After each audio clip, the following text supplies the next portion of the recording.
அனைவருக்கும் வணக்கம். டைரக்டர் பாரஞ்சித் அண்ணன் சீமான சீண்டியிருக்காரு. அது குறித்து அந்த காணொலியில் பார்க்க போகிறோம். அதாவது டைரக்டர் பாரஞ்சித் நேற்று ஒரு மீட்டிங்கில் பேசுகிறாரு. அதில் ஒரு 4 கொஸ்டின் கேட்குறாரு. அதில் முதல் கொஸ்டின் என்ன அப்படின்னா, பாஜக உள்ள விட்டது யார் அப்படின்னு சொல்லி இந்த கொஸ்டினை கேட்குறாரு. அவர் உண்மையாலுமே ஒரு தைரியமான ஆளாக இருந்தால் அவர் பதில் சொல்லியிருக்கணும். பதில் சொல்ல. ஏன்னா பாரஞ்சித் ஒரு ஒன்றா நம்பர் ஒரு கோலை அப்படிங்கிறது நல்லாவே தெரியுது. பாஜக உள்ள விட்டது யார் நீங்கள் சொல்லுங்க ரஞ்சித், உங்களுக்கு தெரியாதா? பாஜக உள்ள விட்டது யாருன்னா அதற்கு பதில் சொல்லாமல் எங்கே போகிறார் அப்படின்னா, சேரிக்குள்ளே பாஜக வரவே வராதான். பொது சாதிகள் இருக்காங்களே, பொது இந்த குடியெல்லாம் இருக்காங்களே, அவங்க தான் பாஜக வளர்த்து விட்றாங்களாம். என்னடா இது அப்படிங்கிற மாதிரி தான் இருக்குது. பாஜக இங்கே உள்ளட்டு யாருன்னு கேட்குறாப்புல. பதில் அப்படிங்கிற பேரில் என்ன சேரிக்குள்ளெல்லாம் பாஜக வளராது, ஆனால் பொது குடியினர் பொது சாதியினர் தான் வளர்க்குறாங்க அப்படி சொல்லி அதுக்கு சம்பந்தமே இல்லாத ஒரு பதிலை கொண்டு அங்கே நிப்பாட்டுறது. நீ உண்மையான ஆளாக இருந்தால், நீ ஒரு தைரியமான ஆளாக இருந்தால் நீ சொல்லியிருக்கணும், திமுக தான் உள்ளே விட்டுச்சு. 1999 2003 வரை 2 பேரும் கூட்டம் இருந்தாங்க, திமுகவும் பாஜகவும். பாஜக இந்தியாவில் ஒன்றுமே இல்லாத பாஜகவும் ஒன்றாக்கின திமுகன்னு சொல்லியிருக்கணும் பாரஞ்சித். அந்த ஆள் ஒரு கோழையா இருப்பார் போல. இவ்வளோ மட்டமாக இவ்வளோ தூரமாக ஒரு கேள்வி. அப்போ நீ கேட்கவே கூடாது. பாஜக உள்ள விட்டு யாருங்க இந்த கேள்வி நீ கேட்கக்கூடாது. நீங்கள் என்ன அளவுக்கு நீங்கள் கோழையா இருக்கீங்க அப்படிங்கிறது அப்பட்டமாக தெரியுது. அதாவது சேரிக்குள்ளே பாஜக வளர அது எல்லாத்துக்கும் தெரியும். அதே மாதிரி பொது சமூக மக்களும் பெருசாக பாஜக ஏற்றுக்க மாட்டாங்க. அதையும் உங்களுக்கு புரியணும். ஆனால் பாஜக எப்படி உள்ள வருதுன்னா, திமுக தொல்லையும் அதிமுக தொல்லையும் தான் உள்ளே வருது. அது உங்களுக்கு பேச துப்பு இல்லை. திமுக கூட்டணி வைக்கல அப்படின்னா ஹச்ராஜா எம்எல்ஏ ஆயிருக்காது மிஸ்டர் பாரஞ்சித். அதுக்கு பொது சாதியினர் காரணமாக இருக்க மாட்டாங்க. அதே மாதிரி சேரியில் இருக்க நீங்கள் சொல்கிறீங்கல்ல, அவங்களும் காரணமாக இல்லை, யாருமே காரணமாக இல்லை. பாஜக உள்ள விட்டது காரணம் ஒன்று திமுக, ஒன்று அதிமுக. அதை சொல்லுங்கள். அதை சொல்ல மாட்டார். உடனே போய் போயிடுவார். பொது சாதியினர் வம்புழுக்கணும். அவருக்கு என்ன அப்படின்னா, அவர் தலித் அப்படின்னு சொல்லிட்டு இங்கே இருக்கக்கூடிய பொது சமூகங்கள் இருக்கு இல்லையா, அதை பிரித்து வச்சு உங்கள் தலித், உங்கள் பொது சமூகம், தலித் பொது சமூகம் சொல்லி ஒரு கேவலமாக இவர் பிழைப்புக்காக இவருக்கு பணம் வருது தலித் அரசியல் பேசினான்னு சொல்லி அந்த மாதிரி ஒரு கேவலமாக தலித் அரசியல் பேசுகிறாரு. நீங்கள் உண்மையாலுமே தலித்துகளுக்கு ஆதரவாக இருக்கீங்க. நீங்கள் சொல்கிற தலித்துங்கிறத நம்ம ஏற்றுக்கிறது இல்லை. அவங்க ஆதி தமிழர்கள், ஆதி தமிழ் குடி, தமிழ் சமூகம், அவ்வளோதான்.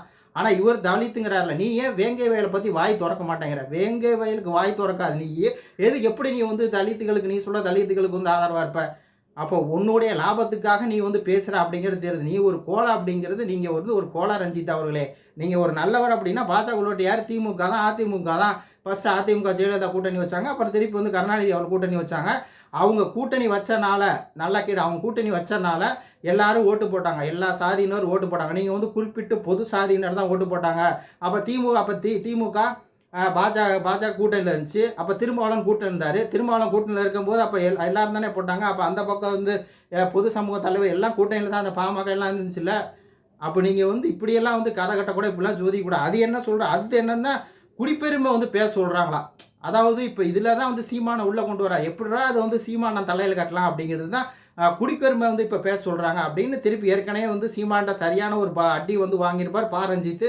மூடிட்டு இருந்தார். இப்போ திருப்பி வாயை திறந்துருக்காரு. அதாவது இங்கே பிரச்சனையே தமிழர்னு பேசுனது தான் பிரச்சனையே அப்படின்னு சொல்கிறாரு. திராவிடமாக 50 வருஷம் 60 வருஷம் 70 வருஷம் ஆட்சி செஞ்சு எல்லாத்தையும் க்ளோஸ் பண்ணி விட்டுச்சு திராவிடம். ஆனால் இவர் என்ன அப்படின்னா, இங்கே இருக்க எல்லா பிரச்சனையும் காரணம் தமிழ்னு பேசுகிறவங்க தான் அப்படின்னு சொன்னார். சீமான ஒரு சரியான ஒரு கடும் எச்சரிக்கை கொடுத்தாரு. இப்போ அதே மாதிரி தான். இதுக்கெல்லாம் காரணம் குடிப்பெருமை பேசுகிறவங்க தான்.